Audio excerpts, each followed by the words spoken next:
Bonjour à tous, alors dans cette vidéo on va voir ce qu'on appelle une tendance latérale, mais il y a différents autres mots pour l'appeler. Et justement la définition qu'on va voir est là pour vous expliquer, mais surtout aussi pour vous donner les autres noms de cette tendance latérale. Et puis la tendance latérale étant difficile à trouver, je vais voir avec vous les points clés pour la détecter et pour repérer cette tendance particulière.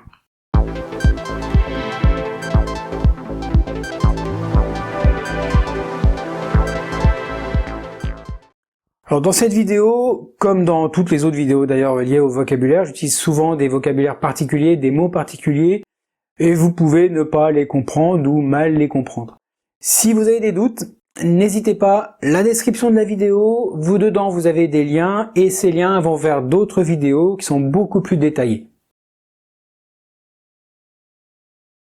Alors une tendance latérale, qui est également connue d'ailleurs sous le nom de consolidation ou encore de zone de range ou de range tout simplement, se produit sur les marchés financiers lorsque les prix évoluent horizontalement dans une fourchette de prix définie, sans montrer vraiment de mouvement clair à la hausse ou à la baisse. Cela signifie tout simplement que l'offre et la demande sont relativement équilibrées et il n'y a pas de force dominante qui pousse le prix dans un sens ou dans un autre. Pour un trader, il est vraiment très important de savoir comment identifier et travailler avec une tendance latérale. Donc je vais en profiter et je vais vous donner quelques éléments clés pour définir une tendance latérale. Donc dans ce type de tendance, en fait, les prix rebondissent, tout simplement, entre un niveau de support inférieur et un niveau de résistance supérieur. Les traders peuvent tracer des lignes horizontales permettent de représenter ces niveaux et observer comment les prix réagissent en se rapprochant de ces niveaux. Pendant une tendance latérale, en fait, on observe aussi souvent des volumes de transactions relativement faibles par rapport à une tendance haussière ou baissière. Cela indique tout simplement que les traders sont moins actifs et hésitent à prendre des positions importantes tant que la consolidation persiste. Alors il y a les indicateurs techniques tels que le RSI, les moyennes mobiles, qui peuvent montrer des signaux neutres ou pas clairs, c'est même souvent le cas, pendant cette tendance. Les oscillateurs aussi tels que le MACD peuvent aussi également montrer des croisements, mais pas vraiment de direction claire. Alors en fonction de l'unité de temps dans laquelle vous trouvez cette tendance latérale, la tendance peut durer de quelques heures à quelques jours, voire quasiment plusieurs mois.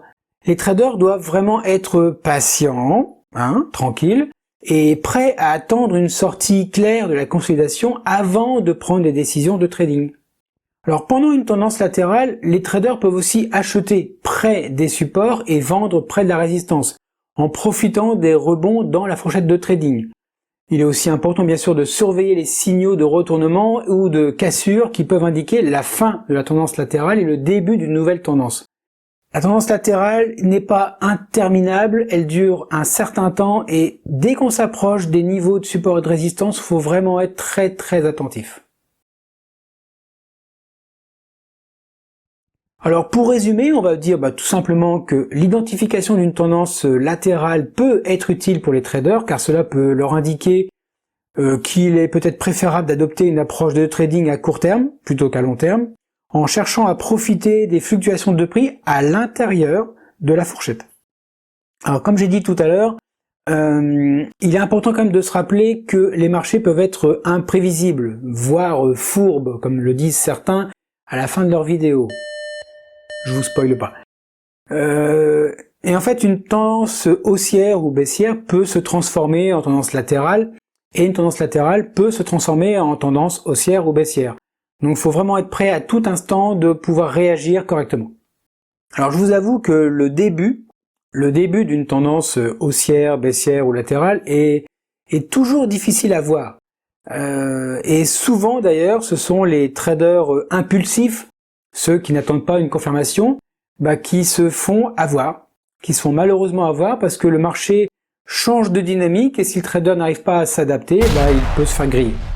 Et en règle générale, c'est vraiment l'expérience et les retours de bâton qu'on a pu avoir dans le passé qui font qu'on est de plus en plus stable et qu'on arrive à gérer ces changements de tendance. Bon, sur ces belles paroles, moi il est temps, la vidéo est terminée, donc je vais vous laisser.